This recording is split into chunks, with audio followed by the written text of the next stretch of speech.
Karena sudah di-approve sama Bu Kapus, maka saya akan segera mulai ya. Bismillahirrahmanirrahim. Assalamualaikum warahmatullahi wabarakatuh. Selamat siang semuanya di hari Minggu yang cerah ini, Bapak Ibu dosen dan pendidik dan seluruh sivitas akademika UIN Jakarta dimanapun berada. Semoga selalu sehat. Ya, pada siang hari yang berbahagia ini, kami mohon izin Pusat Penelitian dan Penelitian di bawah Lembaga Pencarian Pengabdian Masyarakat LP2M Jakarta akan melakukan prasosialisasi penelitian BOPTN 2024. Nah, sebelum kita mulai pemaparan dari Bu Kapus Dipen, Bu Siti Masuro, sebaiknya kita mendengarkan dulu arahan dari Ketua Lembaga Penelitian dan Pengabdian Masyarakat, Profesor Amelia Fauzia. Baik, tanpa menunggu lagi, waktu lebih lama lagi, maka saya persilakan kepada Prof. Amelia untuk memberikan arahannya. Waktu dan tempat, saya persilakan, Prof. Silakan. Baik, terima kasih Pak Ferry. Assalamualaikum warahmatullahi wabarakatuh. Em, yang terhormat Bapak, Ibu, dosen, peneliti, teknik, eh, semuanya, Bapak, Ibu dari Puslitpen, para guru besar, ada sini banyak yang hadir. Alhamdulillah, wa syukurillah, wala haula wala quwata illa billah, ma ba'd. Pertama, terima kasih sudah join di tengah waktu luang, waktu rehat bersama keluarga Bapak Ibu sekalian. Mohon maaf em, dengan apa ya mendadak kami harus melakukan ini. Mungkin pertama saya jelaskan tadi sudah disampaikan sudah oleh Pak Ferry bahwa em, kita akan melakukan call for research proposal untuk tahun 2024 untuk research BOPTN. Pertanyaannya kenapa sih dadakan? Eh, Ini sama sekali bukan yang kami harapkan, karena memang turunnya Juknis dari Kementerian Agama baru 2 hari yang lalu dari Litap Dimas. Jadi mau nggak mau, eh, ya kita harus menyesuaikan dan harus ada proses pedoman yang dibikin berdasarkan petunjuk teknis dari Litap Dimas itu. Dan kenapa Litap Dimas agak lambat? Tentu ini juga naik lagi ke atas ke bagian keuangan, ini kaitannya sama pembiayaan dan seterusnya. Jadi mohon dimaklumi sangat karena eh, ya kita tahu negara kita sedang proses dari pandemi dan seterusnya dan tahun depan akan ada pemilu gitu yang besar. Jadi akhirnya eh, ya untuk call for research proposal 2024 untuk BUPTN kita lakukan dengan eh, agak tergesa-gesa gitu. Tapi bukan berarti saya kira kualitasnya nanti akan terdampak. Jadi Bapak Ibu sekalian, eh, ini nanti ada Bu Umi yang akan menjelaskan semuanya ya secara detail. Saya akan mengantar sedikit saja. Jadi pertama bahwa kita ini karena BOPTN yang agak terburu-buru di akhir tahun ini, jadi nanti kita tetap ada 2 skema penelitian yang dibuka untuk tahun 2024, yaitu pertama BOPTN yang dananya dari Kementerian Agama dan satu lagi BLU dari dana BLU yang kita berharap juga lebih cepat kita buka ya Bu Umi tahun awal ya mungkin Maret tahun depan. Jadi em, tetap ada 2. Jadi yang skema pertama ini yang berdasarkan pendanaan dari BOPTN dari Kementerian Agama yang tentu ada juknis-juknis khusus yang harus kita ikuti. Itu saya kira yang pertama. Jadi apa ya, jangan khawatir, aduh ini terpaksa harus gini. Ya, kita nanti ada skema yang kedua. Tapi saya yakin dengan seyakin-yakinnya Bapak Ibu itu sudah siap sebenarnya dengan proposal apa yang mau diajukan, gitu ya. Nah, poin yang kedua saya kira yang krusial. Oh ya, nanti ini prasosialisasi dan selama nanti pedomannya sudah ditandatangani oleh pimpinan, oleh rektor dan seterusnya, baru kita sebarkan pedomannya. Tapi saya kira nantinya tidak akan terlalu jauh beda uh, terkait dengan skemanya, klaster, tema, begitu juga dengan apa namanya pembiayaannya, besarannya. Uh, yang kedua ingin kami sampaikan. Oke, yang kedua ingin kami sampaikan Bapak Ibu sekalian bahwa tahun 2024 kami mengupayakan ada tema-tema unggulan dari UIN Jakarta. Lagi-lagi ini masih menunggu approval. Uh, Utamanya dari Kementerian Agama untuk penelitian BOPTN ini ada 15 tema besar yang dari uh, agenda riset keagamaan nasional. Ini kami berdasarkan proses dalam pembuatan roadmap dan RIP, rencana induk penelitian dan pengabdiannya sedang proses dibuat. Itu kami sudah menurunkan ada 7 tema unggulan, nanti akan disampaikan oleh Bu Umi. 7 tema unggulan, tema-tema eh, apa yang memodifikasi dari tema besar Arkan. Jadi, kenapa perlu tema unggulan? Tema unggulan ini penting karena dalam roadmap kita, kita jelas target kita 2024 itu masuk THA, di pemeringkatan THA, dan dari situ kita sudah menyusun strateginya dari sekarang untuk meng-highlight keunggulan-keunggulan yang sudah ada dan potensi yang memang ada di lingkungan UIN Jakarta. Ada 3 besaran tentu saja, dari yang social science, science, dan juga humaniora dan Islamic atau Islamic studies. Jadi itu nanti akan disampaikan oleh Bu Umi apa poin-poin tentang apa namanya tema unggulan ini. Tema unggulan. Jadi prinsipnya bahwa riset tahun 2024 kita akan fokus kepada memperkuat ini bahasa Pak Rektor adalah program studi, tapi keilmuan yang berbasis program studi. Jadi penelitian uh, bisa mengambil dari 7 tema besar. Ya, ini juga sebenarnya sama dengan tema Arkan, ya, tema besar. Dan kemudian Bapak Ibu bisa memodif mengambil klaster apa. Klaster itu misalnya apakah penelitian dasar, apakah penelitian pengembangan, atau penelitian uh, strategis, ya, strategis nasional, atau penelitian kolaborasi atau global. Jadi ini ada klaster. Jadi dibedakan 2 antara tema kemudian klaster.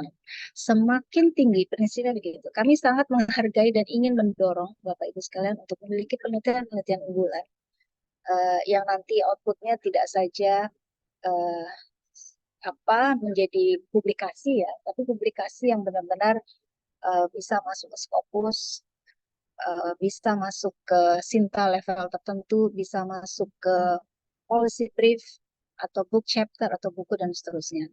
Nah, semakin tinggi kira-kira dana penelitian, um, ada mulai dari kira-kira 15 juta atau 20 juta sampai yang 120 juta.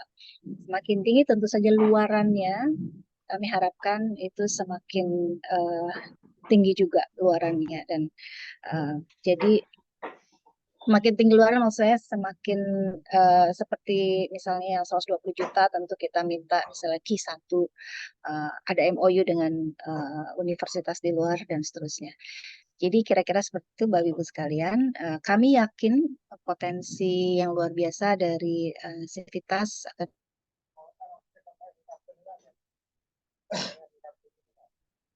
Akademika UIN bulan semuanya berbasis di prodi yang ada di UIN Jakarta. Dan penelitian walaupun nanti setiap tahun akan ada proposal lagi, tapi kedepannya akan mempertimbangkan sustainability, keberlanjutan. Jadi karena kita ingin bangun expertise, jadi Bapak Ibu ketika membuat proposal bisa dibayangkan bahwa misalnya ini penelitian sementara ini misalnya dasar dulu, kemudian masuk ke tahun depannya ada pengembangan, tahun depannya lagi bisa ada masuk ke paten misalnya, ke dunia industri, dunia usaha dunia industri.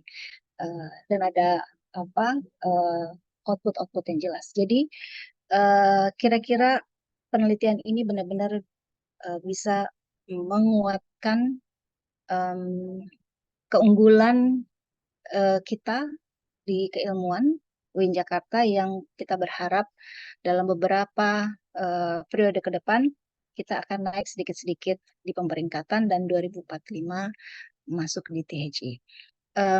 Saya kira poin itu yang krusial nanti lagi-lagi ini pra sosialisasi karena memang em, pedomannya masih dalam proses approval. Lagi-lagi kembali karena memang juknisnya baru 2 hari yang lalu disebarkan, disosialisasikan oleh Kementerian Agama. Poin yang lain lagi, Bapak Ibu ketika menulis proposal juga bayangkan bahwa ke depan di roadmap dan RIP UIN Jakarta, rencana induk penelitian dan pengabdian, kita akan juga memfokuskan bahwa penelitian akan berkontribusi untuk pengabdian, jadi tema-tema yang sama untuk pengabdian, dan untuk juga apa, pengajaran, ya, pengajaran. Jadi kita akan membuat apa, garis eh, yang seluruhnya terintegrasi. Jadi penelitian tidak berdiri sendiri, termasuk tema-tema untuk konferensi juga berbasis pada 7 tema unggulan yang kita sedang upayakan ini. Saya kira sementara itu Bapak Ibu sekalian, saya tidak ingin berpanjang. Ini waktunya untuk Bu Umi ini, Bu Umi dan kawan-kawan luar biasa kerjanya. Saya sangat apresiasi di tengah kesibukan konferensi, seminar dan seterusnya. Keluarga juga masih berusaha untuk apa kita on schedule, walaupun memang saat ini pengumuman dan nanti call for research proposalnya emang waktunya sangat mepet. Tapi saya kira um, insya Allah um, apa, tidak akan mengurangi kualitas proposal-proposal yang masuk. Sementara dari saya itu, Pak Ferry, saya kembalikan ke Pak Ferry. Terima kasih. Assalamualaikum warahmatullahi wabarakatuh.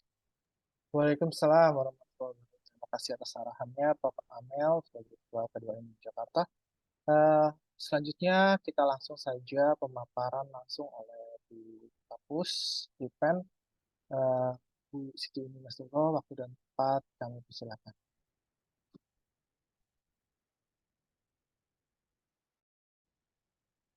Bentar, Bapak Ibu, saya buka PPT-nya dulu. Nah, bentar, ini mau tadi mana ya? Oke. Assalamualaikum warahmatullahi wabarakatuh. Apakah suara saya terdengar jelas? Suara terdengar jelas, Bu. Oke. Namun PPT-nya belum share. Iya, belum, bentar. Oh, iya. Oke, Bapak Ibu, terima kasih atas kehadirannya eh, di weekend ya, weekend yang harusnya untuk keluarga. Kami minta maaf gitu sudah mengganggu waktunya 1 jam aja untuk pra-sosialisasi ini karena sebenarnya saya coba jelaskan dulu kronologinya. Juknis dari Kementerian Oh ya, PMK 2024 itu baru keluar di akhir November. Kemudian Juknis dari Kementerian Agama baru keluar di Jumat malam ya Pak Ferry ya. Jumat malam, jadi malam Sabtu sekitar jam 10 malam. Dan setelah itu kami langsung kerjakan apa yang harus kami kerjakan karena waktu kita sangat sedikit karena penelitian 2024 ini saya jelaskan dulu kronologinya. Jadi nanti tadi sudah disampaikan juga oleh Bu Amel gitu ya. Kenapa ini buru-buru bukan dari kita. Jadi memang Kemenak sendiri mengakui bahwa ini memang sangat terlambat. Baru tahun ini mengeluarkan juknis sangat terlambat. Nah, setelah itu juknis keluar hari Jumat jam 10, kemudian penelitian 2024 itu harus prosesnya ada di T-1. Kalau tahun lalu sampai kita T-1 itu jadi prosesnya ada di 2023. Kalau tahun lalu itu proses itu di 2023 sampai pengumuman nomina terpilih. Terpilih itu yang akan mendapat bantuan.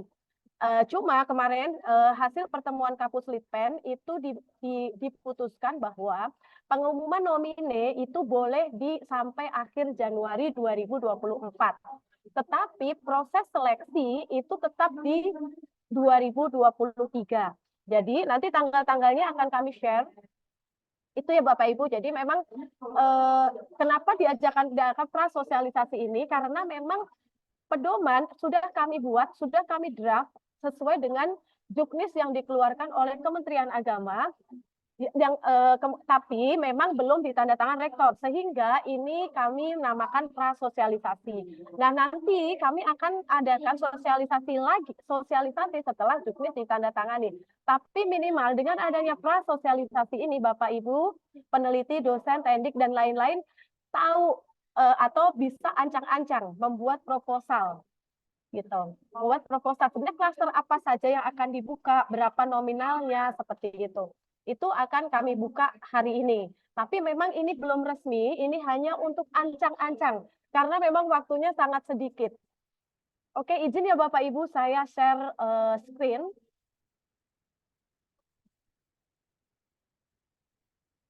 Terlihat ya Pak Ferry ya?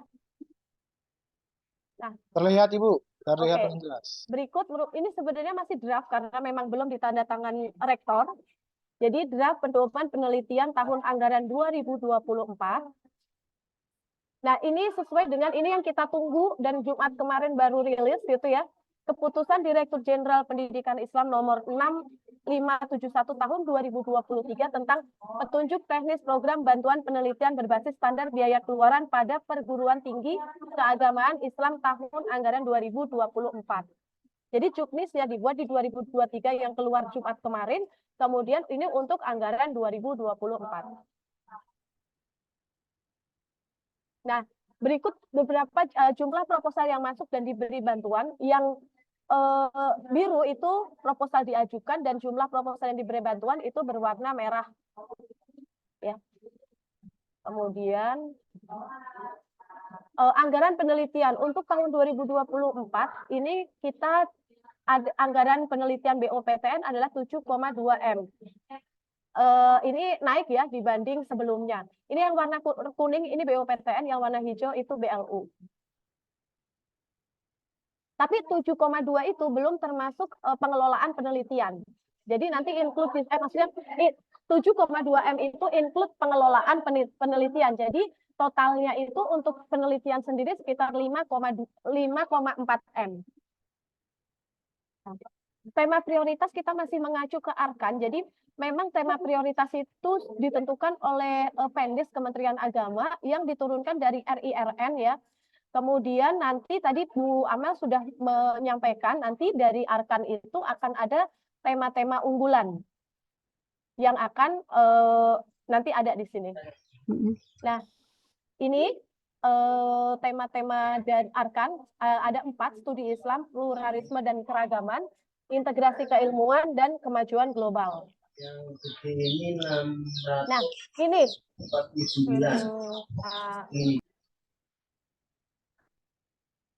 Pak Fadlan mungkin bisa di mute dulu.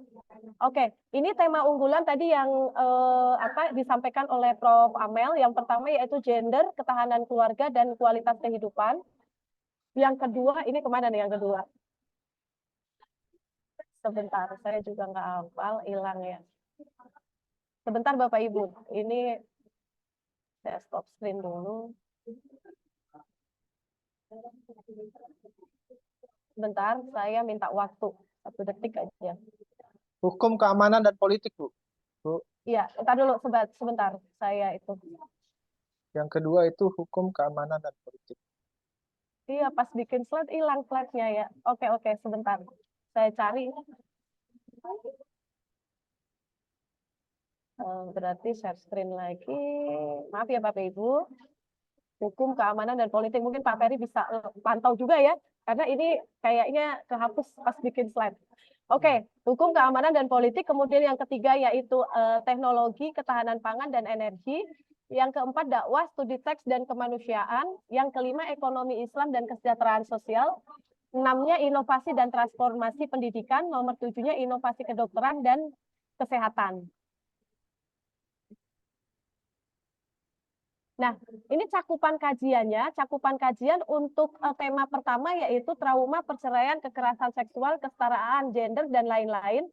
Nah, untuk tema kedua, kebijakan publik, demokrasi, korupsi, diplomasi, dan lain-lain. Untuk tema ketiga yaitu teknologi hijau,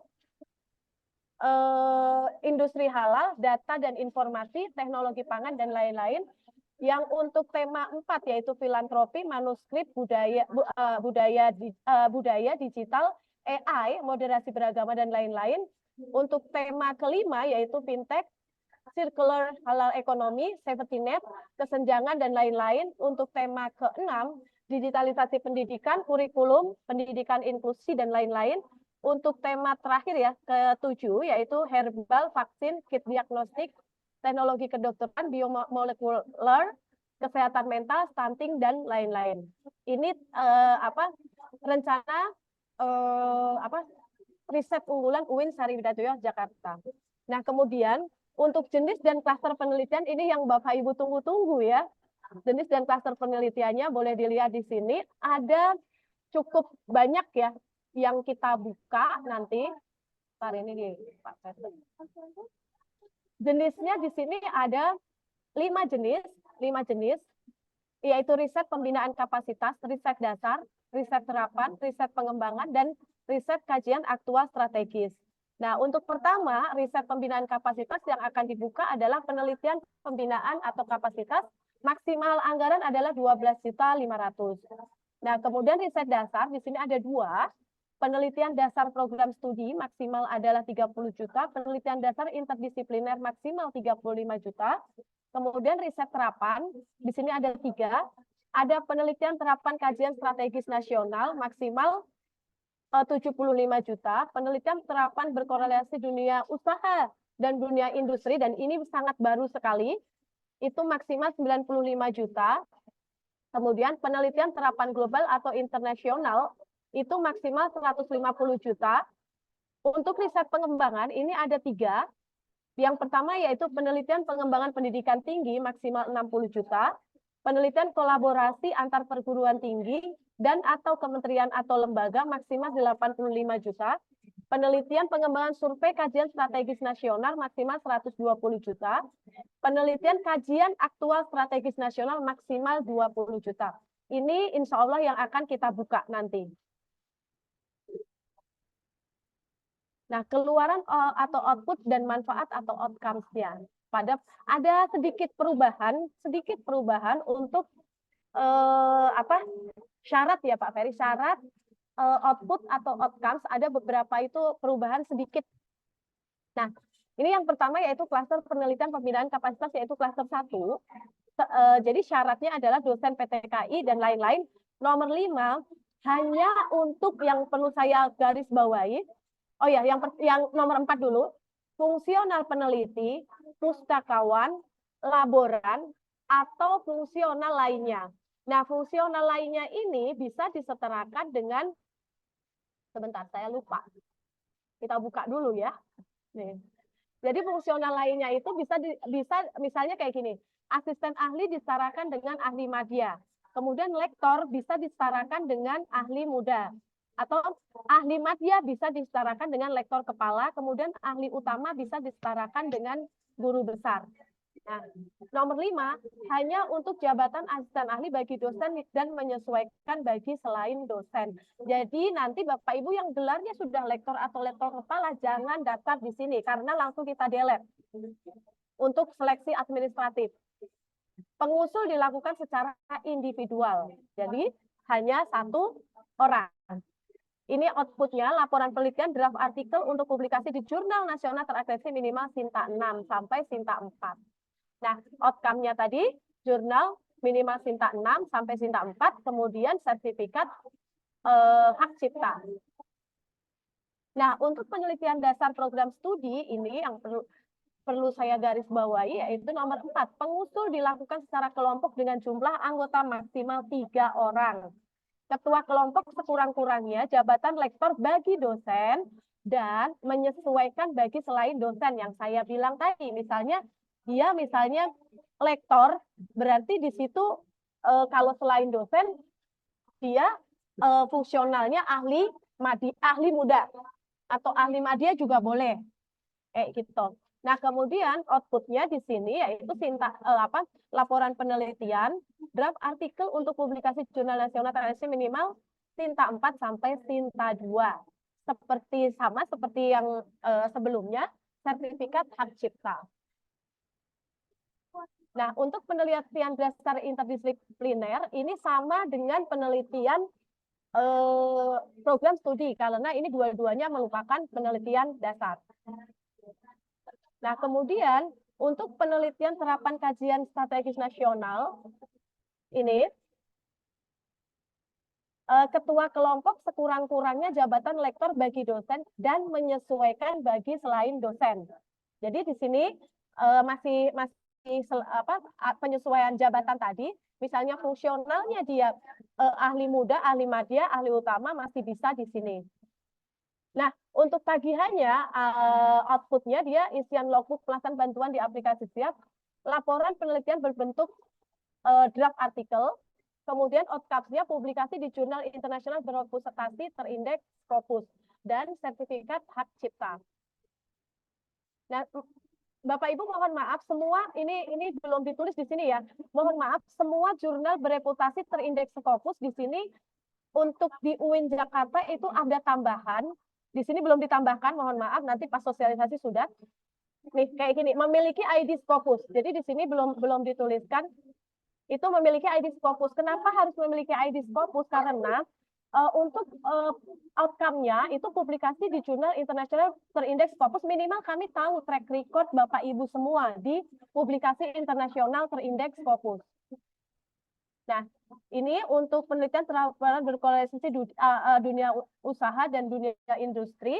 Nah, ini sama, di sini masih sama dengan sebelumnya, tetapi untuk outputnya ini ada produk atau prototype. Kemudian outcome-nya pendaftaran paten atau paten sederhana, tapi ini hanya submit aja, tidak sampai terbit, gitu. Jadi kalau terbit kan lama banget ya kalau paten itu. Jadi kami cuma syaratkan di sini hanya submit. Nah, untuk yang penelitian serapan global atau internasional itu ya tambahannya yaitu memiliki ID Scopus. Kemudian bekerja sama dengan perguruan tinggi yang masuk ke dalam daftar ranking QS ranking 100. Kemudian SPPD ke luar negeri wajib selesai Desember 2024. Nah, outputnya MOU antara UIN Syarif Hidayatullah Jakarta dan Universitas Tujuan. Kemudian outcome-nya Scopus Q1 atau WOS dengan impact factor lebih sama dengan 2,5, paling lambat 3 tahun setelah diterima dana bantuannya. Kemudian sertifikat hak cipta. Nah, untuk yang terakhir yaitu, belum yang terakhir, maaf. Yang terakhir tadi kajian strategis. Penelitian pengembangan pendidikan tinggi, ini ketua kelompok sekurang-kurangnya jabatan lektor bagi dosen dan menyesuaikan bagi selain dosen. Nah, ini sama dengan sebelumnya yang tagihan ini ya. Outputnya yaitu laporan penelitian dan draft artikel. Outcome-nya publikasi di jurnal internasional bereputasi terindeks Scopus atau WOS paling lambat 3 tahun setelah diterima dana bantuan, sertifikat hak cipta. Nah, ini juga peneliti harus punya ID Scopus, minimal ketua kelompoknya. Nah, penelitian kolaborasi antar perguruan tinggi dan atau kementerian atau lembaga, ini ya, memiliki ID Scopus, khusus pelaksana program bantuan atas beban anggaran pada Satuan Kerja Direktorat Pendidikan Tinggi Keagamaan Islam diwajibkan berkolaborasi antara dosen PTKIN dengan PTKIS atau dosen PTKIS dengan PTKIN. Ini tagihannya Bapak Ibu, output outcomes-nya. Nah, ini yang survei, penelitian pengembangan survei kajian strategis nasional di sini. Ada di sini ketua kelompok sekurang-kurangnya jabatan lektor kepala yang bergelar doktor bagi dosen dan menyesuaikan bagi selain non-dosen. Kalau lektor kepala itu, kalau non-dosen itu tadi namanya ahli madya. Kemudian yang ketujuh, melampirkan SK penetapan rektor atau ketua PTKI terkait lembaga survei, pusat studi dan research center. Kemudian yang kedelapan, melampirkan surat rekomendasi dari rektor. Ini untuk outputnya, isian logbook pelaksanaan bantuan di aplikasi Siap, laporan penelitian, draft artikel untuk publikasi di proceeding internasional bereputasi. Kemudian outcome-nya, publikasi Scopus Q1 atau WOS dengan impact factor lebih sama dengan 2,5. Kemudian publikasi di proceeding internasional bereputasi, sertifikat hak cipta. Kemudian untuk kajian aktual strategis nasional, ini tadi jumlahnya 20 juta. Ketua kelompok sekurang-kurangnya jabatan lektor bagi dosen dan menyesuaikan bagi selain non-dosen. Nah, ini tagihannya di Jurnal Nasional Terakreditasi minimal Sinta 3. Kemudian publikasi Jurnal Nasional minimal Sinta 3 paling lambat 2 tahun setelah menerima dana bantuan. Kemudian outcome-nya lagi adalah sertifikat hak cipta. Nah, ini alur penelitian atau alur pengelolaan bantuan penelitian berbasis satuan biaya keluaran. Yang pertama yaitu online submission melalui aplikasi Siap, kemudian seleksi administratif, kemudian seleksi substansi proposal, kemudian penetapan calon nomine, kemudian seminar proposal penelitian. Bapak Ibu, sampai tahap ini akan kita lakukan di Desember. Sampai tahap ini akan kita lakukan di Desember. Nah, kemudian setelah ini penetapan nomine terpilih, kemudian setelah penetapan nomine terpilih, penetapan penerima bantuan, pelaksanaan penelitian, pencairan bantuan, monitoring dan evaluasi, progress report atau laporan antara, review keluaran penelitian, kemudian seminar hasil penelitian, penyerahan laporan akhir. Nah, ini timeline yang sudah kami buat sampai seminar proposal. Jadi pembukaannya di hari ini 10 sampai 17 Desember, review substantif proposal 19 sampai 20 Desember, seminar proposal 21 Desember, pengumuman nanti akan kami umumkan menyusul di Januari 2024. Nanti pas sosialisasi akan kami tentukan kapan akan diumumkan. Oke, terima kasih Pak Ferry. Assalamualaikum warahmatullahi wabarakatuh. Waalaikumsalam warahmatullahi wabarakatuh. Terima kasih Bu Uni atas pemaparan informasinya untuk mungkin kita bisa bilang draft pedoman penelitian BOPTN 2024 ya. Jadi Bapak Ibu bisa mulai dari sekarang mempersiapkan proposalnya. Tadi sudah ada beberapa klaster ya penelitian yang sudah dibuka, ada kurang lebih 10 klaster penelitian. Nah, jadi Bapak Ibu bisa memilih yang mana dan disesuaikan juga dengan persyaratannya. Nah, mungkin di sini mungkin bisa kita ada tanya jawab ya Bapak Ibu ya. Mungkin sampai jam 3 mungkin kita bisa tanya jawab. Silakan, kami persilakan apabila ada pertanyaan. Monggo.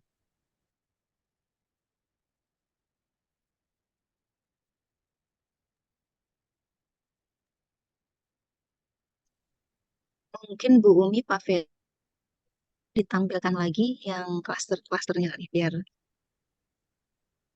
Baik, Oh ya, Ibu. kan. oke. Klaster-klasternya ya Bu ya.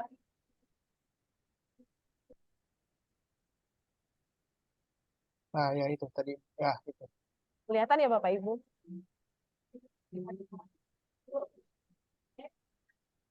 Silakan Bapak Ibu, jika ada pertanyaan. Yang dicek dulu kali Pak Ferry. Kalau boleh PPT bisa di-share Bu. Bapak Ibu, kami akan share PPT tapi setelah sosialisasi ya. Boleh tanya? Boleh, boleh. Silakan Bu Nida, silakan. Ya. Assalamualaikum warahmatullahi wabarakatuh. Waalaikumsalam warahmatullahi wabarakatuh. Boleh lihat itu yang tadi apa namanya topik-topik apalah tadi tuh yang ada topik-topiknya? Yang Slide yang ada topik-topiknya itu loh yang tema tadi. unggulan, Ibu. Yang Iya, tema that's it. unggulan. Tema unggulan yang Siapa yang buat roadmap itu?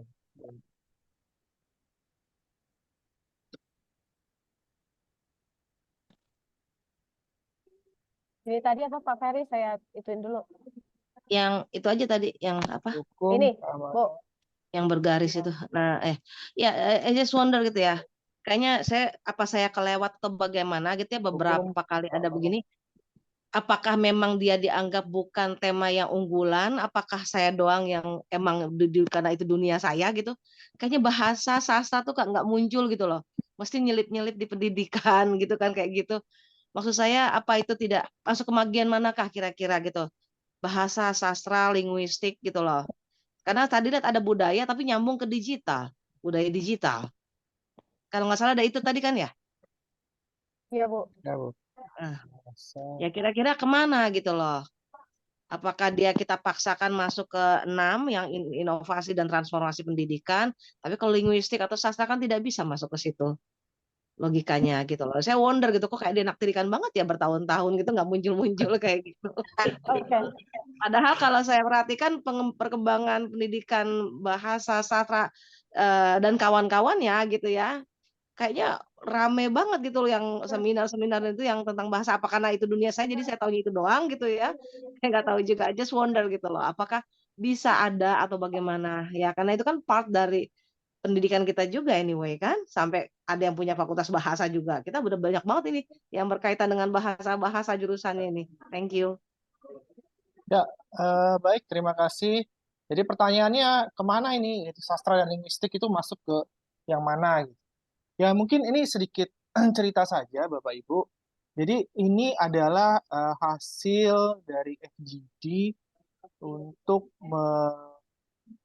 merancang roadmap penelitian UIN Jakarta. Jadi karena kita itu butuh dokumen yang namanya rencana penelitian dan pengabdian masyarakat. Nah, ini adalah hasil dari apa namanya FGD. Jadi memang ini juga masih akan berproses yang tentunya harus melalui tahapan konsultasi atau debat publik ya Bapak Ibu ya. Nah, ini memang prosesnya masih panjang, nah tetapi ini kita ada beberapa kita tawarkan. Jadi kita tawarkan ini ada 7 tema unggulan yang merupakan hasil dari apa kronologisnya adalah dari hasil penggabungan tema-tema mana saja yang nanti akan bisa dikatakan diprioritaskan ke depan ini gitu. Terkait juga dengan RIRN, jadi Rencana Induk Riset Nasional yang digaungkan dan ditandatangani oleh Presiden. Jadi dalam rangka menuju 2045. Jadi itu Bapak Ibu, mungkin nanti Prof. Kayaknya Amel juga mungkin bisa menjelaskan, ya mungkin Prof. Amel juga bisa menjelaskan bahwa sorry, nanti ini akan ada semacam debat publik. ya. Begitu Ya, Bu mungkin Nida. makasih. Saya jelaskan sebentar ya, Bu Nida. Terima kasih banyak atas pertanyaannya. Saya kira ini juga pertanyaan yang menjadi concern banyak orang, termasuk kami juga ketika pembuatan. Jadi mungkin pembuatan yang roadmap sebelumnya 2017 itu kita ada 300 tema unggulan yang akhirnya dikecilkan katakanlah menjadi 16, 15, 16. Nah, kalau eh, apa bukan berarti kemudian bahasa itu menjadi dianggap tidak penting, tidak sama sekali. Tapi hanya sekarang dengan tema unggulan ini kita naruh framingnya saja. Nah, misalnya em, begini, misalnya memang ada yang di tadi nomor 4 ya, dakwah, studi teks dan kemanusiaan. Di situ ada manuskrip, ada budaya kalau nggak salah ya. Nah, kalau misalnya kita bandingkan dengan Arkan, di Arkan juga sama saja, Bu Nida, cara menuliskan tema-tema subtemanya, mungkin Bu Nida bisa lihat ya tema yang di Arkan, teks suci dalam agama-agama, syariah, hukum, dan peraturan. Yang nomor 2. Nomor 3, pengembangan hazanah pesantren. Nomor 4, pengembangan pendidikan. Nomor 5, negara, agama, dan masyarakat. Kemudian 6, keragaman dalam etnis, budaya, sosial, dan tradisi. 7, dan seterusnya. Jadi memang em, ini makanya tema. Tema itu saya kira beda dengan tadi apa ya, expertise di bidang keilmuannya. Jadi beda antara tema dan bidang keilmuan. Tema yang bahasa bukan berarti tidak ada yang bahasa, penelitian bahasa seperti biasa. Ini bahasa sangat menarik dan penting. Apalagi ada endangered language ya. Sekarang trennya ke arah heritage, itu kuat sekali. Jadi sama sekali tidak kemudian dinafikan, sama sekali tidak. Tapi ini bisa masuk ke macam-macam. Kalau pakai framingnya Arkan, misalnya, itu ada generasi milenial dan isu keislaman. Generasi milenial itu kan bisa kemana-mana, termasuk bahasa juga, gitu. Kemudian ada studi kawasan dan globalisasi. Ini kalau pakai framingnya Arkan. Nah, kalau framing yang tema unggulan tadi, mana tadi tema unggulannya, itu bukan berarti hanya yang budaya digital ya, tidak. Tapi framing misalnya, bagaimana bahasa-bahasa yang sekarang ini itu dalam konteks perkembangan digital, konteks perkembangan digital itu seperti apa? Bukan tidak melulu semuanya harus yang bahasa dan budaya digital, tidak, tapi framing konteksnya, karena itu fenomena yang terjadi sekarang. Jadi ini masalah tema, Bu Nida, sama sekali tidak menafikan. Memang agak challenging karena kita punya 80 berapa 2 program studi, dan kita mau nggak mau kalau kita ingin punya penguatan untuk unggulan, riset-riset unggulan, kita harus mau nggak mau membuat klaster ya, klaster tema yang seperti ini. Dan saya kira akan sangat penting, terutama misalnya ini yang sesuatu yang sering dicontohkan ada di kita tapi kita belum mau mengembangkan. Misalnya TOEFL. TOEFL itu satu produk, itu hasil dari pemikiran tentang bagaimana pengembangan bahasa kan, bahasa tesnya dan seterusnya. Kita sudah punya produk, tapi ini belum di kita pikirkan ulang, kita kembangkan sampai bagaimana kita bisa masukkan lebih ke dunia industri gitu kan. Eh, Sedangkan di universitas lain di Leipzig misalnya, itu kajian bahasa Arab kuat sekali gitu kan, sampai mereka punya produk khususnya. Jadi arahnya ke sana, Bu Nida, tidak saya bisa detail, tapi kira-kira itu ya, bukan berarti menafikan. Baik, itu jadi jawaban dari Prof. Amel. Jadi intinya Bapak Ibu nggak usah khawatir juga bahwa ini merupakan amanat ya. Sebenarnya karena ini jadi turunan dari RIRN, amanat, dan itu mungkin bisa dilihat sebagai problem case framingnya kali ya. Jadi di problem frame-nya ya Bu ya, ya Prof. Amel ya. Jadi semua keilmuan itu bisa masuk ke situ sebenarnya. Tinggal kita melihat dari sisi problemnya tuh di mana dan mana yang mau kita selesaikan dan mana yang mau kita jadikan suatu produk yang bisa langsung dirasakan oleh masyarakat. Makanya muncullah tadi 7 tema unggulan itu yang merupakan masalah-masalah utama dunia dan di Indonesia yang harus kita selesaikan sebagai seorang peneliti. Jadi apa namanya semangat semangat batin kondisi kebatinannya seperti itu kurang lebih Bapak Ibu. Kondisi kebatinan. Kondisi kebatinannya itu ingin menyelesaikan permasalahan yang ada di bangsa ini. Kurang lebih seperti itu Bapak Ibu. Dari diturunkan dari riset rencana induk riset nasional. Bahasanya begitulah kurang lebih Bapak. Oke, Pak Ferry mungkin di chat dijawab dulu kali ya. Untuk kolaborasi dengan PT KIN dan PT KIS, bukan PTN atau PTS. Bapak Ibu mohon maaf, tadi kenapa saya highlight? Saya lupa tadi bilang untuk yang tadi itu klaster kan ada 2 pembukaan, ada pusat, ada PT ya. Nah itu untuk pusat.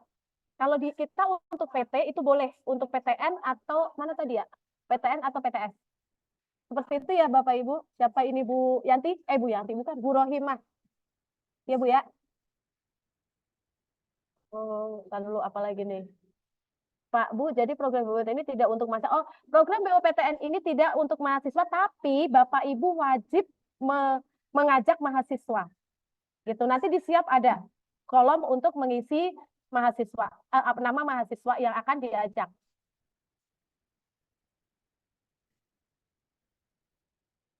Untuk tagihan.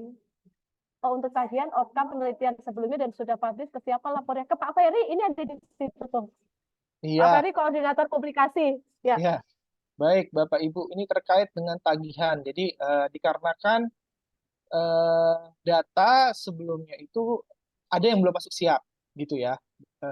Kalau 2020 ya, 2021 itu belum masuk siap ya. Nah, tetapi kita ini ingin merapihkan, jadi semua pelaporan, jadi kalau Bapak Ibu sudah publikasi, silakan laporkan ke siap. Di situ ada publikasi kalau nggak salah, ada menu publikasi. Nanti dan kita sudah punya tutorialnya di YouTube, kita sudah upload itu. Bagaimana melaporkan publikasi kita ke aplikasi siap. Nah, kalau yang mulai dari tahun 2023 ya, jadi setiap penelitian yang dibiayai oleh UIN Jakarta, baik itu dari BOPTN dan BLU, itu kita sudah ada timernya, sudah ada countdown-nya. Jadi kalau Bapak Ibu login ke akun Bapak Ibu, nah itu sudah terlihat. Jadi waktu Bapak Ibu untuk menerbitkan itu sisa berapa hari lagi gitu, supaya tidak melebihi dari deadline yang sudah ditentukan. Jadi kalau untuk 2023 dan seterusnya, insya Allah itu sudah otomatis di dalam aplikasi Bapak Ibu semua, di situ ada terlihat, dan itu sebagai reminder, jadi setiap Bapak Ibu login ke siap, itu akan keluar tagihan publikasi yang belum dilunasi. Gitu. Kurang lebih seperti itu.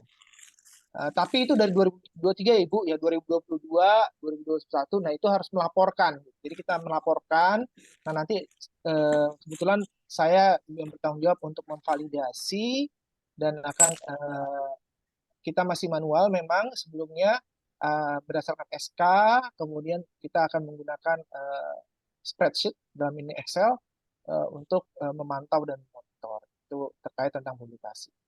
Nah, kemudian terkait misalnya punishment ya. Jadi Bapak Ibu harus diakui gitu, kalau misalnya melebihi dari tenggat waktu, karena itu ada dalam SPK ya Bapak Ibu. Jadi Bapak Ibu pada saat sudah menandatangani SPK, di situ isinya ada kontrak. Jadi Bapak Ibu misalnya harus publish kalau dapatnya 2022, untuk Scopus itu biasanya 2025. Ya, karena 3 tahun kalau Scopus. Nah, itu setelah tenggat waktunya 2025 keluar, maka Bapak Ibu akan otomatis terkena punishment. Jadi walaupun misalnya jurnalnya misalnya Bapak sudah submit di 2024, tetapi baru keluarnya nanti di 2026 misalnya seperti itu. Nah itu tetap mohon maaf bahwa itu akan tetap terkena sanksi. Jadi tenggat waktu itu memang sangat saklek Bapak Ibu. Nah mungkin kalau terkait pengembalian dana, saya kurang begitu paham ya. Ya Bu Umi ya, kalau kayak begitu kasusnya bagaimana tuh Bu Umi? Jadi telat submit kan harusnya misalnya sudah sebelum-sebelumnya. Nah, harusnya 2025 Desember sudah publish tapi lewat. Nah, apakah itu punishment-nya juga harus pengembalian dana? Itu mungkin. Jadi gini, kalau Bapak Ibu baca di SPK, misalnya contoh SPK 2023 yang BLU juga yang besok mau seminar hasil. Di SPK itu jika tidak output penelitian, tadi kan ada output, ada outcome ya. Di output misalnya kami tetapkan di Desember tanggal 15 nih output ya. Nah, Bapak Ibu ngumpulin di atas tanggal 15 itu mengembalikan 100%. Karena ini SBK mengembalikan 100%. Output ya Bapak Ibu, output. Saya belum bicara outcome. Nah, kemudian kalau di SPK Bapak Ibu baca outcome, jika Bapak Ibu tidak memenuhi outcome yang sudah ditentukan di pedoman, misalnya 3 tahun, 2 tahun, dan lain-lain, Bapak Ibu akan di blacklist selama 2 tahun tidak dapat bantuan penelitian, itu outcome. Jadi kalau misalnya mengembalikan dana, itu output.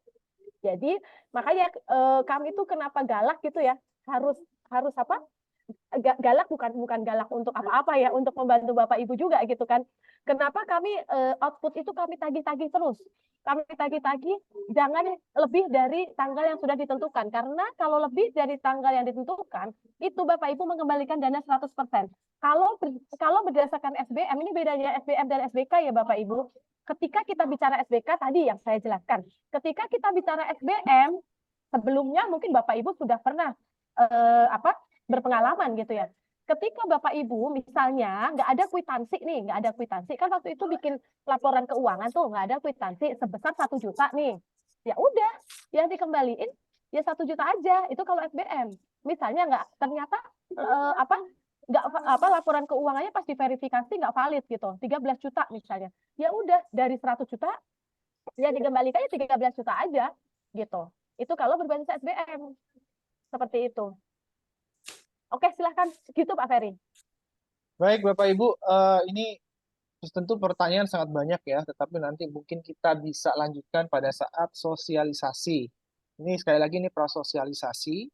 Kami ingin dalam memberikan informasi bahwa Bapak Ibu mulai bisa mempersiapkan proposal penelitiannya. Tadi ada 9 klaster. Pak Ferry, maaf, ini ada satu pertanyaan lagi, boleh dibacakan panjang banget di chat. Boleh dibacakan dan langsung dijawab. Assalamualaikum warahmatullahi wabarakatuh. Perlu makin ditingkatkan dan perlu diperhatikan betul bahwa setiap proposal yang diajukan terlihat hasil reviewnya.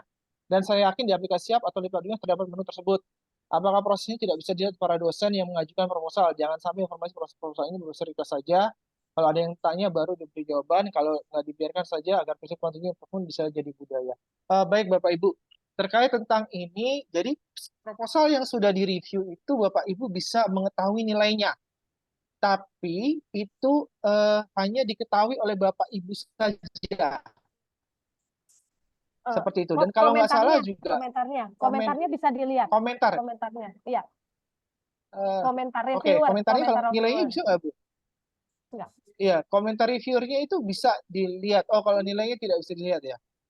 Komentar reviewernya itu bisa dilihat. Gitu. Jadi apa saja kekurangannya dan improvement yang bisa Bapak Ibu lakukan.